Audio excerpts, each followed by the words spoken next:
Hello students, आज हम inverse trigonometric functions पढ़ेंगे जो कि 12th क्लास का एक बड़ा इंपॉर्टेंट टॉपिक है। कैलकुलस के अलग अलग टॉपिक्स में इनवर्स ट्रिग्नोमेट्रिक फंक्शंस के नियम, रूल्स, प्रॉपर्टीज समझ में आना, यूज करना बहुत जरूरी है। चलो, तो इनवर्स ट्रिग्नोमेट्रिक फंक्शंस, इसको शॉर्ट फॉर्म में ITF भी बोल देते हैं। अब आप समझते हो नॉर्मल ट्रिग्नोमेट्री में हमारे पास 6 बेसिक ट्रिग्नोमेट्रिक फंक्शंस हैं, या जिनको अपन ट्रिग्नोमेट्रिक रेशोज भी बोल देते हैं। Sine theta, cos theta, tan theta, cosec theta, sec theta और कॉट थीटा। अपन एकदम सिंपल टर्म से बात करें तो जैसे कोई लिख दे अगर sine theta is equal to x, तो इनवर्स ट्रिग्नोमेट्रिक की बेसिक डेफिनेशन ये कहलाती है कि अगर साइन थीटा एक्स है तो हम थीटा को लिख सकते हैं साइन इनवर्स एक्स। और ये जो साइन इनवर्स है इसको हमेशा पढ़ना है अपने को कैसे, साइन इनवर्स। मैं जो बोल रहा हूं आप ध्यान देना, साइन इनवर्स। अपने को इसको ऐसा नहीं बोलना कि साइन एक्स पावर -1, ये गलत बात है। इसको हमेशा क्या रीड करना है, फंक्शन है, इनवर्स फंक्शन है, इसको अपने को पढ़ना है साइन इनवर्स। और आपको एक और बात ध्यान देना बहुत जरूरी है कि साइन एक्स पावर -1 लिखा है तो ये 1 साइन एक्स है, ये साइन इनवर्स एक्स नहीं है। This is not equal to sine inverse x, ये गलत बात है, ध्यान रखना आप, है ना। जैसे कोई इसको लिख दे साइन π/6 साइन 30 डिग्री, कितना होता है 1/2। तो अगर कोई बोले कि साइन π/6 इज इक्वल टू 1/2, तो इनवर्स ट्रिग्नोमेट्री की डेफिनेशन के हिसाब से हम साइन π/6 इक्वल टू 1/2 को लिख सकते हैं π/6 is equal to sine inverse 1/2। मतलब आप ध्यान देना, साइन जो फंक्शन है वो किसी एंगल पे लगता है, थीटा पे लगता है। जो उसका आंसर आता है वो एक वैल्यू आती है एक्स। साइन इनवर्स जो है वो उस वैल्यू एक्स पे लगा है, एक्स मतलब साइन थीटा, और साइन इनवर्स एक्स जो आंसर देगा वो एक एंगल होगा। जैसे हमसे कोई पूछे साइन इनवर्स 1/2 कितना होगा, तो हम ये बोलेंगे या ये सोचेंगे मन में, यार ऐसा कौन सा एंगल है जिसका साइन थीटा हमने लिया होगा तो 1/2 आया होगा, तो हम बोलेंगे वो एंगल π/6 या 30 डिग्री हो सकता है। ऐसे और भी एंगल होते हैं, हम समझते हैं इनवर्स नॉर्मल ट्रिग्नोमेट्री में सेम एंगल्स पे सेम वैल्यू, मतलब अलग अलग एंगल्स पे सेम वैल्यू भी आ जाती है, बट हम अभी उसकी और बात करते हैं डिटेल में। ऐसे ही जैसे हमसे कोई पूछे साइन इनवर्स √3/2, तो सिंपल बोले हम ऐसा कौन सा एंगल है जिसका साइन थीटा या जिसका साइन लेने पे √3/2 आ जाए, तो अभी फॉर एग्जांपल हम बोल सकते हैं कि वो π/3 या 60 डिग्री हो सकता है ना। तो आपको ये साइन थीटा की मदद से हमने साइन इनवर्स एक्स की डेफिनेशन डेवलप करी।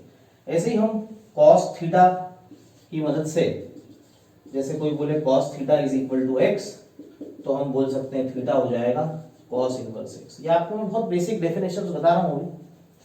ऐसे ही कोई बोले tan theta is equal to x, तो हम बोल सकते हैं theta is equal to tan inverse x.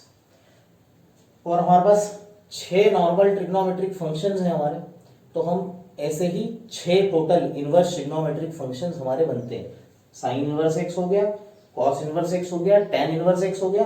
वैसे ही कोसेक थीटा की मदद से हमको कोसेक इनवर्स एक्स मिल जाएगा, सेक थीटा की मदद से हमको सेक इनवर्स एक्स मिल जाएगा, और कॉट थीटा की मदद से हमको कॉट इनवर्स एक्स मिल जाएगा। अच्छा, फिर एक और, ये जो इनवर्स फंक्शन है साइन इनवर्स एक्स, इसको लिखने का एक और तरीका होता है। साइन इनवर्स एक्स को हम लिख सकते हैं आर्क साइन एक्स। ऐसे ही हम कॉस इनवर्स को लिख सकते हैं arc cos x, tan inverse को लिख सकते हैं आर्क टेन एक्स, और बाकी आप समझ ही रहे हो। कोसेक इनवर्स एक्स फिर हो जाएगा arc cosec x, sec inverse x हो जाएगा आर्क सेक एक्स, और कॉट इनवर्स एक्स हो जाएगा आर्क कॉट एक्स। तो आप इनवर्स ट्रिग्नोमेट्रिक फंक्शंस के बेसिक डेफिनेशन तो समझ रहे हो, आपको एक ओवरव्यू तो लग ही रहा है। जैसे हमको कोई बोले कि साइन इनवर्स 0 बताओ, तो हमको क्या सोचना है, हमको ये सोचना है कि ऐसा कौन सा एंगल है जिसका साइन थीटा निकाला होगा तो हमको 0 वैल्यू मिली होगी। तो ऐसा 0 डिग्री होता है या 0 रेडियंस होता है, कैसे भी बोल लो। पर आप समझते हो कि साइन थीटा अपने आप में एक मेनी वन फंक्शन होता है। अलग अलग एंगल्स पे भी साइन थीटा सेम आंसर दे देता है, सेम वैल्यू देता है। जैसे आप समझते हो कि साइन थीटा 0 पे तो होता ही है, पर पाई के सभी मल्टीपल्स पे होता है। तो फिर तो बोलने वाले ये भी बोल सकते हैं कि साइन इनवर्स 0 का आंसर सिर्फ 0 क्यों होगा, पाई भी हो सकता है, 2 पाई भी हो सकता है, 3 पाई भी हो सकता है, पाई का कोई भी मल्टीपल हो सकता है n पाई। मतलब कहने का कि ये जितने भी ट्रिग्नोमेट्रिक फंक्शंस है ये सबके सब आप जानते हो मेनी वन फंक्शंस है। ये सब अलग अलग एंगल्स पे भी सेम वैल्यूज भी दे देते हैं कई बार। और आपने ये सीखा है इनवर्स फंक्शंस में कि इनवर्स फंक्शन भी अपने आप में एक फंक्शन है। मतलब किसी फंक्शन का एक्चुअली इनवर्स तभी एग्जिस्ट करता है जब वो 1 1 ऑन टू, हर फंक्शन का इनवर्स एग्जिस्ट नहीं करता। तो इस डेफिनेशन के हिसाब से देखा जाए तो ये सभी के सभी 6 जो फंक्शंस है ट्रिग्नोमेट्रिक फंक्शंस हमारे, इनका इनवर्स तो एग्जिस्ट करना ही नहीं चाहिए क्योंकि ये सब तो मेनी वन फंक्शन है। तो इन सब ट्रिग्नोमेट्रिक फंक्शंस जो कि मेनी वन है, इनको इनके इनवर्स डिफाइन करने के लिए हमने इनके एंगल्स को एक रेंज में रिस्ट्रिक्ट कर लिया। मतलब ऐसा कह सकते हैं कि अगर हमारा फंक्शन है y is equal to sine inverse x, तो हमने इस साइन इनवर्स x की, y तो यहाँ पे एंगल ही होगा ना साइन इनवर्स x का जो आंसर होगा, हमने इस y की रेंज को एक रिस्ट्रिक्ट कर दिया। या ऐसा कह लें कि साइन इनवर्स x जो आंसर्स देगा उसको हमने कुछ इंटरवल्स में फिक्स कर दिया। उसका लॉजिक क्या है वो भी मैं अभी आपको समझाता हूँ। तो इसी कारण से हमने हर इनवर्स ट्रिग्नोमेट्रिक फंक्शंस की, क्योंकि हमने वो ट्रिग्नोमेट्रिक फंक्शंस जो थे उनके एंगल्स को रिस्ट्रिक्ट कर दिया, तो उसी कारण से इनवर्स ट्रिग्नोमेट्रिक फंक्शंस के जो आंसर्स आएंगे जिसको हम बोलते हैं रेंज, उसको हमने एक इंटरवल में फिक्स कर दिया जिसको हम रेंज या प्रिंसिपल वैल्यूज भी बोलते हैं। देखते हैं हम एक एक इनवर्स ट्रिग्नोमेट्रिक फंक्शन के बारे में। सबसे पहले हम देखते हैं y is equal to sine inverse x। तो आप समझते हो ये जो x है ये इस फंक्शन या किसी भी फंक्शन का इनपुट होता है, मतलब जिसको हम कहते हैं डोमेन। तो हमने अभी देखा था कि साइन थीटा अगर x होता है तो ही तो थीटा साइन इनवर्स x होता है। मतलब ये x जो है ये किसी साइन थीटा की वैल्यू है, और क्योंकि ये x साइन थीटा की वैल्यू है तो इसकी डोमेन आप समझते हो x की वैल्यूज फिर -1 से 1 के बीच की होगी। तो कभी भी कोई हमको बोलेगा कि साइन इनवर्स x कब डिफाइन होगा, तो तभी डिफाइन होगा जब x -1 से 1 के बीच का होगा। हमको कोई बोलते साइन इनवर्स 2 निकालो, हम नहीं निकाल सकते क्योंकि ऐसा तो साइन थीटा हो ही नहीं सकता ना जो कि आंसर 2 देते। चलो फिर अब बात आती है कि साइन इनवर्स x के आंसर्स क्या क्या आएंगे। जैसा अभी हमने समझा था कि साइन इनवर्स 0 को हम 0 भी लिख सकते हैं, पाई भी लिख सकते हैं, 2 पाई भी लिख सकते हैं। तो बात आती है कि सही क्या है, और ऐसा तो हो नहीं सकता एक फंक्शन मल्टीपल आंसर्स देते। तो जैसा मैं आपको बता रहा था कि हर इनवर्स ट्रिग्नोमेट्रिक फंक्शंस की रेंज या प्रिंसिपल वैल्यू को रिस्ट्रिक्ट कर दिया गया। अब ये बनाते समय कुछ बेसिक नियमों का ध्यान रखा गया। वो बेसिक नियम ये है कि ये जो भी आंसर्स दें, जो भी ये एंगल दें इनवर्स ट्रिग्नोमेट्रिक फंक्शंस, वो सब एंगल प्रेफरेबली एक पॉजिटिव वैल्यू हो एंड वो एक स्मॉलेस्ट मैग्नीट्यूड की पॉजिटिव वैल्यू हो, और साथ ही साइन थीटा के सारे थीटास कवर हो जाए, जिससे कि मतलब साइन इनवर्स x की कोई वैल्यू ना छूटे। तो साइन इनवर्स x के लिए आप सोचो अगर हमने पॉजिटिव क्वाड्रेंट मतलब अगर फर्स्ट क्वाड्रेंट ले लिया तो आप समझते हो फर्स्ट क्वाड्रेंट में साइन थीटा की सारी पॉजिटिव वैल्यूज कवर हो जाएगी।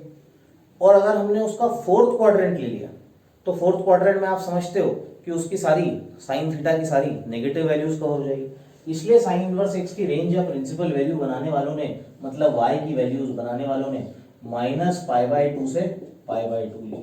-π/2 से π/2 मतलब आप समझते हो फोर्थ क्वाड्रेंट और फर्स्ट क्वाड्रेंट। तो कभी भी हमको साइन इनवर्स x का आंसर निकालना है तो हमको इस बात का ध्यान रखना है कि वो आंसर हमेशा -π/2 से π/2 के बीच में ही लाई करेगा। आपको ये इंटरवल याद करना है, बिल्कुल याद करना है। और हाँ, ये इंटरवल्स डिफाइन करते समय एक लॉजिक और ये यूज किया गया कि जब हम इन फंक्शंस का ग्राफ बनाएं तो वो ग्राफ कंटिन्यूअस बना रहे। हम आगे देखेंगे इन फंक्शंस के अभी ग्राफ एक एक के, तो आप पाओगे कि ये प्रिंसिपल वैल्यूज इस प्रकार से डिफाइन की गई है कि इनका जब हम ग्राफ बनाएंगे तो ग्राफ एक कंटिन्यूअस इंटरवल में आएगा, मतलब ग्राफ एक कंटिन्यूअस फंक्शन दिखेगा इनफैक्ट। चलो अब हम नेक्स्ट देखते हैं y is equal to cos inverse x। अब आप समझने लगोगे, देखो अपने आप अब आप समझते हो कॉस इनवर्स x में x क्या है, कॉस थीटा, और अगर x cos थीटा है तो x जो कि डोमेन है वो कहां से कहां होगा इसके लिए भी, तो सीधी सी बात है इसके लिए भी x -1 से 1 ही होगा, cos थीटा भी -1 से 1 ही होता है। अब आ जाती cos इनवर्स x, तो क्या cos इनवर्स x की रेंज या प्रिंसिपल वैल्यू जैसे साइन इनवर्स के लिए फोर्थ और फर्स्ट क्वाड्रेंट की, तो क्या इसकी भी फोर्थ और फर्स्ट ले सकते थे क्या? आप समझते हो cos थीटा फोर्थ क्वाड्रेंट में ही पॉजिटिव ही होता है, फर्स्ट क्वाड्रेंट में ही पॉजिटिव होता है, तो इसके लिए अगर हम फोर्थ और फर्स्ट क्वाड्रेंट ही ले लेते तो वैल्यूज रिपीट कर जाती, या ऐसा भी बोल सकते हैं कि नेगेटिव वैल्यूज के लिए तो हमारे पास कोई आंसर ही नहीं मिलेगा। तो इसलिए cos थीटा के लिए, और मैंने आपको बताया था प्रिफरेबली पॉजिटिव लेते हैं ऑफ स्मॉलेस्ट मैग्नीट्यूड, इसलिए हमने cos इनवर्स के लिए फर्स्ट और सेकंड क्वाड्रेंट ले लिया। फर्स्ट क्वाड्रेंट में पॉजिटिव वैल्यूज कवर हो गई और सेकंड क्वाड्रेंट में नेगेटिव वैल्यूज के बदले के आंसर आ जाएंगे। तो हमने इस केस में 0 से पाई ले लिया। मतलब हमसे कोई बोलेगा कि cos इनवर्स 0 निकाल दो, तो आप क्या बोलोगे cos इनवर्स 0 क्या होता है? तो ऐसा कौन सा एंगल होता है जिसका cos थीटा 0 होता है और वो एंगल 0 से पाई के बीच का होना चाहिए? तो सीधी सी बात है हमारा आंसर आ जाएगा cos इनवर्स 0 का π/2। ठीक है, चलो बहुत बढ़िया। आपको सब एक एक चीज याद रखनी है, टेबल बहुत इंपॉर्टेंट है जो मैं अभी ड्रॉ कर रहा हूं, है ना। इस टेबल को अपने को अच्छे से याद करना है। अब tan इनवर्स x की बात करते हैं। अब tan इनवर्स x, ये बड़ा समझते हो आप, tan इनवर्स x में x है tan थीटा, और tan थीटा में तो कोई रिस्ट्रिक्शन होता नहीं, tan थीटा तो कोई भी वैल्यू ले सकता है, कोई भी रियल नंबर बन सकता है। मतलब ये जो tan इनवर्स x का x है, इस पे कोई नियम नहीं है, x कोई भी रियल नंबर बन सकता है, कोई दिक्कत नहीं उस बात में, है ना। अब बात आते हैं फिर से वही लॉजिक्स कि इसकी प्रिंसिपल वैल्यू, तो वही लॉजिक है, प्रिफरेबली पॉजिटिव, स्मॉलेस्ट मैग्नीट्यूड, सारी वैल्यूज कवर करनी चाहिए, नेगेटिव पॉजिटिव दोनों, और पर फंक्शन कंटिन्यूअस बना लेना चाहिए। अब लेने को tan इनवर्स x का फर्स्ट और सेकंड क्वाड्रेंट भी ले सकते हैं, क्योंकि फर्स्ट में पॉजिटिव वैल्यूज कवर हो जाती है tan थीटा की, और सेकंड क्वाड्रेंट में नेगेटिव वैल्यूज कवर हो जाती है। पर प्रॉब्लम यह है कि बीच में π/2 इंटरवल होने के कारण वो डिसकंटिन्यूटी दे देता है, तो इसलिए इसके लिए भी फर्स्ट और सेकंड क्वाड्रेंट नहीं लिया गया, इसके लिए भी साइन इनवर्स x जैसा ही फोर्थ और फर्स्ट क्वाड्रेंट लिया गया है। पर एक और बात का ध्यान रखना है कि -π/2 से π/2 में -π/2 और π/2 का ओपन इंटरवल आएगा, क्योंकि आप समझते हो tan थीटा डिफाइन नहीं होता, क्योंकि tan थीटा में थीटा कभी π/2 और -π/2 नहीं हो सकता, इसलिए tan इनवर्स x का आंसर कभी π/2 और -π/2 नहीं आ सकता। तो ये दोनों काफी सिमिलर इंटरवल है, पर यहाँ पे ये दोनों इंक्लूडेड है, यहाँ पे ये दोनों इंक्लूडेड नहीं है, ध्यान रखना है ना। चलो बहुत बढ़िया। अब हम बात करते हैं कोसेक इनवर्स x की। अच्छा, एक और ऐसी गलती मत कर देना, बच्चे ऐसा कर देते हैं कि जैसे साइन थीटा और कोसेक थीटा एक दूसरे के रेसिप्रोकल होते हैं, तो लोग ये समझने लगते हैं कि कहीं साइन इनवर्स x और कोसेक इनवर्स x भी एक दूसरे के रेसिप्रोकल तो नहीं है। ऐसा नहीं होता है ना, ये दोनों के आंसर एंगल है, एंगल को थोड़ी पलट देंगे। इन दोनों में क्या रिलेशन होता है अपन आगे बात करेंगे, पर वैसा मत समझना। अभी इंपॉर्टेंट बात क्या है समझने की कि कोसेक इनवर्स x में x जो है वो क्या है, कोसेक थीटा, और कोसेक थीटा हमेशा उसका मैग्नीट्यूड 1 से बड़ा होता है ना। मतलब -1 से 1 के बीच का नहीं होगा, या तो हमेशा 1 से बड़ा या बराबर होगा, या हमेशा -1 से छोटा या बराबर। इसलिए यहाँ पे जो डोमेन होगी इसकी x -∞ से -1 या 1 से इंफिनिटी, इसी इंटरवल में लाई कर सकता है। और कोसेक इनवर्स x के लॉजिक वही के वही है, इसकी रेंज या principal value almost sine inverse x जैसी होती है, but with a simple exception. Exception क्या है आप सोच पा रहे हो क्या? क्या मैंने ये सही लिखा है? क्या कोसेक इनवर्स x -π/2 से π/2 का आंसर दे सकता है? बिल्कुल देगा। बस एक छोटी सी प्रॉब्लम ये है कि आप समझते हो कोसेक थीटा में थीटा 0 नहीं हो सकता, क्योंकि कोसेक 0 नॉट डिफाइंड है। कोसेक 0 नॉट डिफाइंड क्यों है? क्योंकि साइन 0 0 होता है, साइन 0 0 होता है, तो हम कोसेक 0 तो निकाल नहीं सकते, हम उसका रेसिप्रोकल कैसे कर सकते हैं? तो क्योंकि कोसेक थीटा में थीटा 0 नहीं हो सकता, इसलिए कोसेक इनवर्स x कभी भी आंसर 0 नहीं दे सकता। तो ये होता है -π/2 से π/2 एक्सेप्ट 0, बीच में 0 को हटाना है, ध्यान रखना, कभी 0 आंसर नहीं देता कोसेक इनवर्स x। चलो अब हम नेक्स्ट बात करते हैं, सेक इनवर्स x। अब आप समझने लगे हो पक्का, इतनी देर में आपको कुछ बातें अपने आप समझने लगी होगी।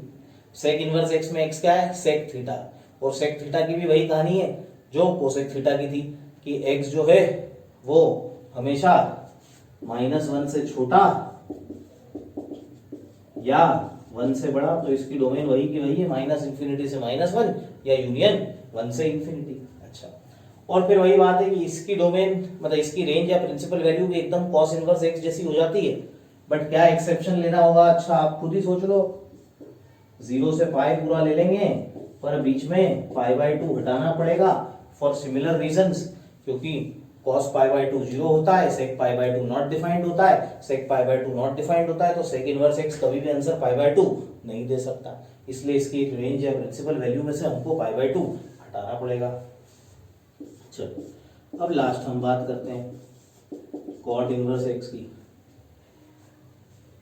cot इनवर्स x में x cot थीटा है, cot थीटा tan थीटा का उल्टा, tan थीटा कोई भी रियल नंबर बन सकता है, तो cot थीटा भी कोई भी रियल नंबर बन सकता है, आप समझते हो, इसलिए यहाँ पे x ऑल रियल नंबर्स है। अब ध्यान रखना, मैं इसलिए इसको अलग कलर में लिख रहा हूँ, ये बहुत इंपॉर्टेंट है। साइन इनवर्स x और cosec inverse x almost similar range है, cos इनवर्स x और sec inverse x almost similar range है। मैं ऑलमोस्ट सिमिलर बोल रहा हूँ ना, ध्यान रखना, एक्सेप्शन है जरा जरा से। पर tan इनवर्स x और cot इनवर्स x की रेंज एकदम अलग है, और इस कारण इनवर्स ट्रिग्नोमेट्री के कई फॉर्मूलेज में कुछ करेक्शन आते हैं, बहुत ध्यान रखने वाली बातें हैं। यहाँ पे -π/2 से π/2 था, cot इनवर्स x में भी लेने को -π/2 से π/2 ले सकते हैं, इसकी सारी पॉजिटिव नेगेटिव वैल्यूज कवर हो जाएगी, क्योंकि cot थीटा फोर्थ क्वाड्रेंट में नेगेटिव होता है, फर्स्ट क्वाड्रेंट में पॉजिटिव होता है, तो करने को ले सकते हैं। बट प्रॉब्लम है, मैंने शुरू में बहुत बड़ी बताई थी कि बनाते समय इस बात का ध्यान रखा गया कि जब हम इन फंक्शंस को प्लॉट करें, जब हम इनके ग्राफ बनाएं, तो ये सभी कंटिन्यूअस रहे। तो उस बात को ध्यान रखते हुए अभी वो जब अपन एक्चुअल ग्राफ देखेंगे तो आपको ज्यादा क्लियर होगा, अभी आपको मेरी थोड़ी सी बात माननी पड़ेगी। इस बात को ध्यान रखते हुए इसका जो अपन ने cot इनवर्स x की प्रिंसिपल वैल्यू है वो है 0 से पाई, है ना, ये थोड़ा सा एक्सेप्शन है, tan इनवर्स x से अलग चलता है। और एक और इंपॉर्टेंट बात, 0 और पाई दोनों पे ओपन ब्रैकेट्स, क्यों? क्योंकि cot 0 cot पाई डिफाइंड नहीं होता, इसलिए cot इनवर्स x का आंसर कभी 0 या पाई नहीं आ सकता। ठीक है, बहुत बढ़िया। तो देखो, इसको रुक के शांति से इस टेबल को अच्छे से गौर करो, बहुत इंपॉर्टेंट है। ये टेबल कॉपी में ड्रॉ कर लो बहुत अच्छे से, वीडियो पॉज करके कॉपी में ड्रॉ कर लो, ये आपको एकदम बाय हार्ट करना है। इनवर्स ट्रिग्नोमेट्री कैलकुलस में बहुत ज्यादा यूज होती है, लिमिट्स, कंटिन्यूटी, डिफरेंशिएबिलिटी, इंटीग्रेशन, सब जगह आपको ये सबसे बेसिक बातें इनवर्स ट्रिग्नोमेट्री की समझ में आना बहुत ज्यादा जरूरी है। आपको ये बाय हार्ट कर लेना है। आपको प्रिंसिपल वैल्यूज तो आपको ये तो शायद अपने आप याद रहे, बट आपको प्रिंसिपल वैल्यूज तो बहुत अच्छे से याद करनी है। अच्छा, थोड़ा सा और ऑब्जर्व करते हैं प्रिंसिपल वैल्यूज को। आप देखना, sign inverse x negative positive दोनों आंसर दे रहा है, tan इनवर्स एक्स भी दे रहा है, फिर आपका कोसेक इनवर्स एक्स भी दे रहा है, बट आप ये पाओगे cos inverse x, sec inverse x, देखते चलना है ना column, cos inverse x, sec inverse x, cot inverse x, इनके आंसर्स में आप पाओगे, देखो मैं टिक लगाता हूं, ये और ये, इन तीनों आंसर्स में आप पाओगे कि आंसर कभी भी नेगेटिव नहीं देंगे। मतलब cos inverse x, sec inverse x और cot इनवर्स एक्स, नोट करना कॉपी में, cos inverse x, sec inverse x और cot इनवर्स एक्स, ये नॉन नेगेटिव फंक्शंस है, ये कभी भी आंसर नेगेटिव नहीं देंगे। इनफैक्ट cot इनवर्स एक्स को तो हम बोल सकते हैं ये पॉजिटिव फंक्शन है। नॉन नेगेटिव और पॉजिटिव अंतर समझते हो कि नहीं? नॉन नेगेटिव मतलब जो नेगेटिव नहीं होगा पर जीरो या पॉजिटिव हो सकता है, जैसे cos इनवर्स जीरो भी हो सकता है पॉजिटिव भी हो सकता है, sec इनवर्स जीरो भी हो सकता है पॉजिटिव भी हो सकता है, cot इनवर्स ये पॉजिटिव है, ये ना जीरो होगा ना नेगेटिव होगा, हमेशा आंसर पॉजिटिव ही देगा। ठीक है, ध्यान देना। फिर दूसरी बात, जैसे हमको कोई बोले कि साइन इनवर्स 1/2 निकालो, तो आप समझ रहे हो ऐसा कौन सा एंगल है जिसका साइन थीटा 1/2 आता हो और एट द सेम टाइम वो -π/2 से π/2 के बीच का हो। तो आप शायद सीधी सी सिंपली मेरे को ये बोलोगे कि सर 30 डिग्री या π/6 आंसर आ जाएगा। मैं आपसे बोलूंगा cos इनवर्स 1/2 बोलो, तो आप बोलोगे सर फिर से फर्स्ट क्वाड्रेंट का ही आएगा, फर्स्ट क्वाड्रेंट में ये पॉजिटिव होता है, इस बार आंसर π/3 हो जाएगा, 60 डिग्री। मैं आपसे बोलूंगा tan इनवर्स 1 बताओ, ध्यान रखना मैं जितनी वैल्यूज है पॉजिटिव वैल्यूज बोल रहा हूँ, tan इनवर्स 1 बताओ, आप बोलोगे सर 45 डिग्री हो जाएगा, फिर से फर्स्ट क्वाड्रेंट का आंसर आया। मैं बोलूंगा कोसेक इनवर्स 2 बताओ, कोसेक इनवर्स 2 मतलब अब ये थोड़ी सी तकलीफ होती है, कोई अपने से बोले कोसेक इनवर्स 2 बताओ, तो अपने को क्या सोचना है, ऐसा कौन सा एंगल है जिसका कोसेक थीटा 2 आया है। तो ऐसा कौन सा एंगल होता है, तो कोसेक थीटा 2 कब होता है, तो फिर से वही 30 डिग्री या π/6। तो मतलब यहां पे भी आपका आंसर π/6 आए। आपसे कोई बोले सेक इनवर्स 2 बताओ, मतलब सेक थीटा कब 2 बनता है, मतलब कॉस थीटा कब 1/2 बनता है, तो फिर वही बात है, क्या आएगा, वही अपना 60 डिग्री π/3। तो इसके लिए भी वही आएगा। अब आपसे बोलता है कोई क्वाड इनवर्स 1 बताओ, तो इसके लिए आएगा π/4। तो ये जो मैं एग्जांपल ले रहा था 1 यूज कर रहा था मैं नंबर, या 2 या 1/2, ये सारे नंबर्स पॉजिटिव थे, आप ध्यान रखना। मैंने सब जगह x को पॉजिटिव रखा है, और जब भी मैंने x को पॉजिटिव रखा तो मेरे जो आंसर्स आए π/2, π/4, π/6, ये सब फर्स्ट क्वाड्रेंट के आंसर है। मतलब एक और बहुत इंपॉर्टेंट बात आप ये ऑब्जर्व कर सकते हो कि एज लॉन्ग ये x पॉजिटिव है, तो ये जितने ये 6 जो हैं, ये 6 के 6 हर कोई फर्स्ट क्वाड्रेंट का आंसर देता है, मतलब एक पॉजिटिव आंसर देता है 0 से π/2 के बीच का। ठीक है, अब बात आती है अगर हम x को नेगेटिव रखें, तो अब आप समझ सकते हो अगर हम x को नेगेटिव रखेंगे तो sign inverse x fourth quadrant का आंसर देगा, मतलब नेगेटिव देगा।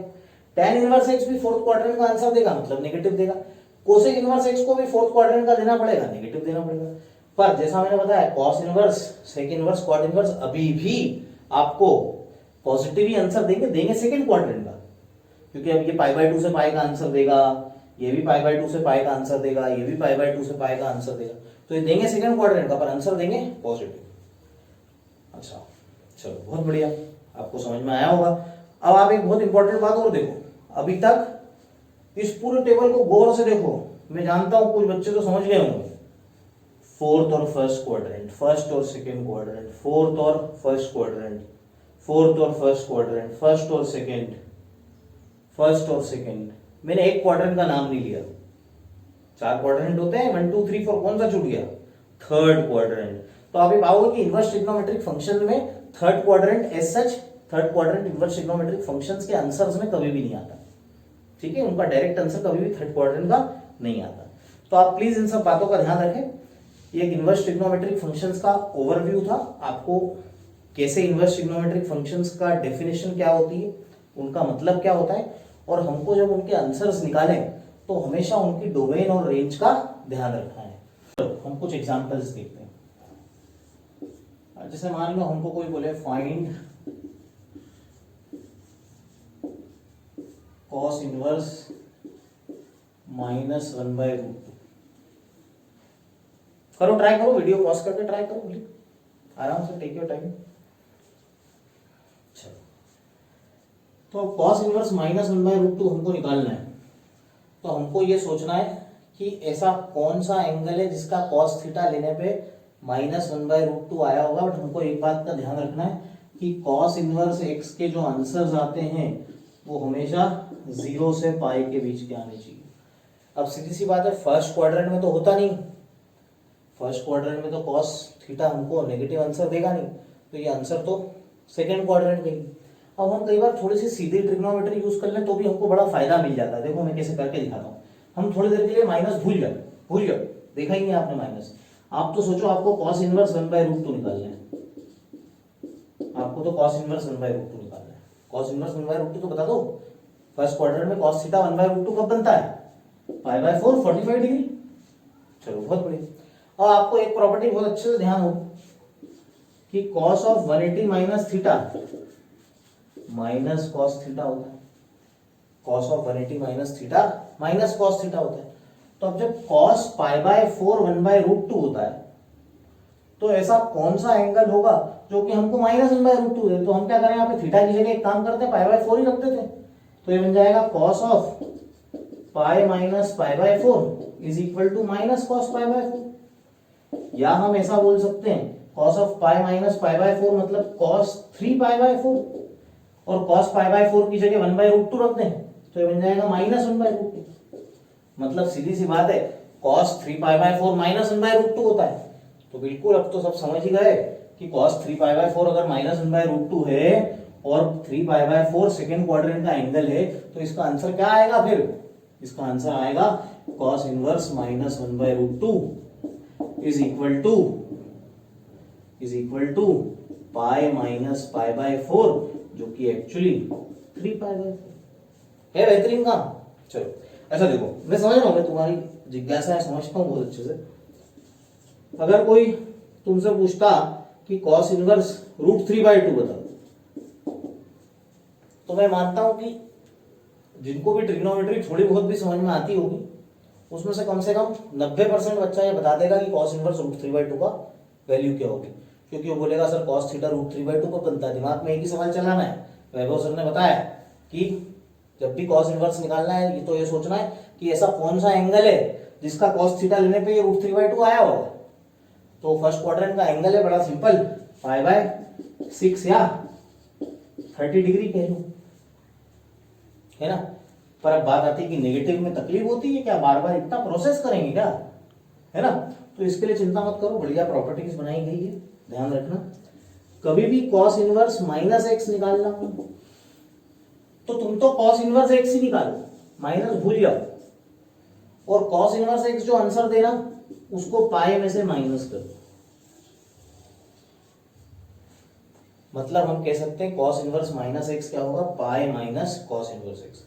अच्छा एक बात का हमेशा ध्यान रखना, मैं बोलूं चाहे ना बोलूं, किताब वाला लिखे ना लिखे, सवाल वाला लिखे ना लिखे, cos इनवर्स के साथ जैसे ही x पढ़ा या cos इनवर्स -x के साथ cos इनवर्स के मतलब -x के साथ cos इनवर्स लिखा है, तो फिर वो x जो है वो उसकी डोमेन का है। डोमेन मतलब वही कि x को -1 से 1 के बीच का होना पड़ेगा, ये अंडरस्टूड। कोई लिखे तो बहुत बढ़िया, पर ना लिखे तो भी चलेगा। ये हमको ध्यान रखना होगा। हमको कोई भी प्रॉपर्टी, कोई भी सिचुएशन, कोई भी फॉर्मूले में इस बात का ध्यान रखना पड़ेगा कि वो फॉर्मूला या प्रॉपर्टी उसकी डोमेन में ही होल्ड करेगी। ठीक है, ये हमेशा का सत्य है, ये पूरे मैथ्स का सत्य है। कहीं भी कोई भी प्रॉपर्टी किसी भी फंक्शन में इन्वॉल्व हो, वो सच तभी होगी जब वो उसके डोमेन पे होल्ड करेगी। और ऐसी हम और प्रॉपर्टीज भी देख सकते हैं। अब जैसे मान लो हमको निकालना होता साइन इनवर्स -1/2, तो साइन इनवर्स में ये काम रिलेटिवली आसान इसलिए है क्योंकि साइन इनवर्स कहां से कहां बिलोंग करता है, -π/2 से π/2। तो आप फटाफट से सोच सकते हो कि साइन इनवर्स -1/2 निकालना है, मतलब ये होगा तो फोर्थ क्वाड्रेंट गई। तो लोग क्या करते हैं, साइन इनवर्स 1/2 सोच लेते हैं, साइन इनवर्स 1/2 π/6 आ जाता है, और फोर्थ क्वाड्रेंट का उसका इक्विवेलेंट चाहिए तो माइनस लगा देते हैं। कौन सी प्रॉपर्टी यूज करी इसमें, इसमें ये प्रॉपर्टी यूज करी कि sine of minus theta minus sine theta हो जाता है। तो क्या दिमाग लगाया, जब ये समझ में आ गया कि यहाँ पे थीटा की जगह अगर π/6 रख दें तो ये 1/2 या -1/2 बन जाएगा।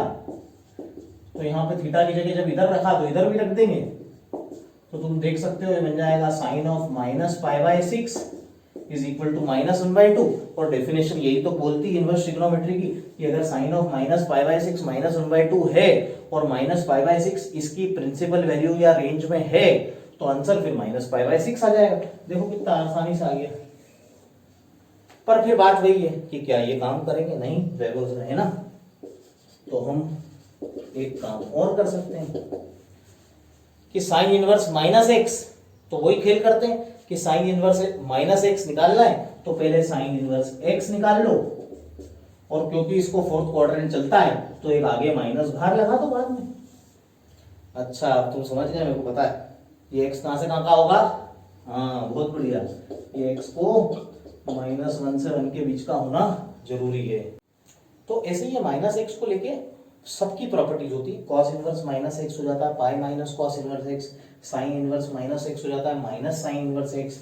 ऐसे ही tan इनवर्स -x कभी भी निकालना हो ना तो उसको भी हम लिख सकते हैं माइनस tan इनवर्स x।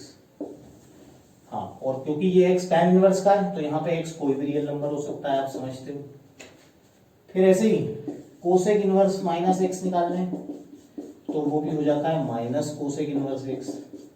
इसका x कहां से कहां होगा, बहुत बढ़िया, -∞ से -1 यूनियन 1 से इंफिनिटी, ध्यान रखना। और हाँ, इसको अपन ऐसा भी लिख सकते हैं कि mod x is greater than equal to 1। समझते होंगे मॉड्यूलस आप लोग। चलो सेक इनवर्स -x, ध्यान रखना ये आंसर फोर्थ क्वाड्रेंट का नहीं देगा, तो इसको मैं ऐसा नहीं लिख सकता माइनस सेक इनवर्स x, सीधी सी बात। इसका आंसर कहां से कहां थे, 0 से पाई, तो इसके नेगेटिव को मैनेज करना है तो अपने को इसको लिखना पड़ेगा pi minus sec inverse x। और इसका x भी वही ऐसा का ऐसा ही एकदम माइनस इंफिनिटी से -1 या 1 से इंफिनिटी या mod x greater than equal to 1। चलो फिर cot इनवर्स -x, ये एक्सेप्शन है। अब अपन ये जानते हैं होने को तो cot of minus theta minus cot theta होता है, ये सत्य है। cot of minus theta minus cot theta होता है, बिल्कुल सही बात है। बट प्रॉब्लम ये है कि जब हम यहाँ cot of minus theta equal to minus cot theta की प्रॉपर्टी यूज करने जाएंगे तो हमको जैसे मान लो हमको निकालना है cot इनवर्स -1, तो cot इनवर्स 1 तो सीधे सीधे π/4 हो जाता है। और अभी हमने जैसा पहले देखा, अगर हम ये बात को यहाँ अप्लाई करने जाएंगे और थीटा को π/4 रख देंगे तो ये देखो क्या होता है, ये इक्वेशन क्या बन जाएगी, ये इक्वेशन बन जाएगी cot इनवर्स -π/4, है ना। मैं यहाँ रखने जा रहा हूँ इसको, इक्वेशन बन जाएगी cot inverse -π/4 is equal to minus cot π/4, जो कि बिल्कुल सही है। और मैं cot π/4 को 1 रख दूंगा तो ये बन जाएगा cot of -π/4 is equal to -1। पर ध्यान देना, मैं इस इक्वेशन को इस बात में कन्वर्ट नहीं कर सकता कि -π/4 is equal to cot inverse 1, cot inverse -1। मैं इस इक्वेशन से इस इक्वेशन पे आऊंगा तो ये मैथमेटिकली गलत है।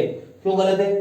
मैं हर सीधी ट्रिग्नोमेट्रिक इक्वेशन को इनवर्स ट्रिग्नोमेट्रिक इक्वेशन में कन्वर्ट नहीं कर सकता, क्योंकि अपने को हर बार किस बात का ध्यान रखना है, उस पर्टिकुलर फंक्शन की। ये जो है ये इक्वेशन बिल्कुल सही है मैथमेटिकली, ट्रिग्नोमेट्री के हिसाब से इक्वेशन बिल्कुल सही है, बट मैं इसको इसमें कन्वर्ट इसलिए नहीं कर सकता क्योंकि मेरे को इसकी cot इनवर्स की प्रिंसिपल वैल्यू का ध्यान हमेशा रखना है। इसके आंसर कभी भी नेगेटिव नहीं आ सकते, ये बिल्कुल गलत है, ध्यान रखना। तो फिर बात आती कैसे करें, तो बात वही आती कि इसको करने के लिए हमको सेकेंड क्वाड्रेंट चाहिए। सेकेंड क्वाड्रेंट चाहिए तो हमको इस बात का यूज करना पड़ेगा कि cot of 180 minus theta minus cot theta होता है। यहाँ रख दो थीटा को π/4, यहाँ थीटा को π/4 रखोगे तो यहाँ बन जाएगा cot 3 π/4 और यहाँ बन जाएगा माइनस cot π/4। बढ़िया है, कोई दिक्कत नहीं। cot π/4 को 1 रखोगे तो ये आ जाएगा -1, मतलब cot 3 π/4 -1 होता है। और 3 π/4 कहाँ का एंगल है, सेकेंड क्वाड्रेंट का, मतलब 0 से पाई के बीच का, मतलब cot इनवर्स की रेंज का। तो फिर वही बात है कि cot इनवर्स -x को ऐसा नहीं लिखना tan इनवर्स -x जैसा, उसको कैसा लिखना, जैसा cos इनवर्स या sec इनवर्स को लिखा, pi minus cot inverse x। तो ये कुछ बेसिक प्रॉपर्टी है इन 6 इनवर्स ट्रिग्नोमेट्रिक फंक्शन की, जो आपको नॉर्मल क्वेश्चंस में काम आएगी इनवर्स ट्रिग्नोमेट्रिक वैल्यूज निकालने के लिए। तो ये मैंने आपको एक ब्रीफ इंट्रोडक्शन दिया है इनवर्स ट्रिग्नोमेट्रिक फंक्शंस का, और कुछ प्रॉपर्टीज की अपन ने बात करी है जो कि आपको सिंपल क्वेश्चंस में, कैलकुलेशंस में काम आएगी। बाकी अपन आगे डिस्कस करेंगे, और बहुत सारी चीजें, बहुत इंटरेस्टिंग टॉपिक है इनवर्स ट्रिग्नोमेट्रिक फंक्शंस। बाकी अपन उन सबको आगे धीरे धीरे डिस्कस करेंगे। Thank you.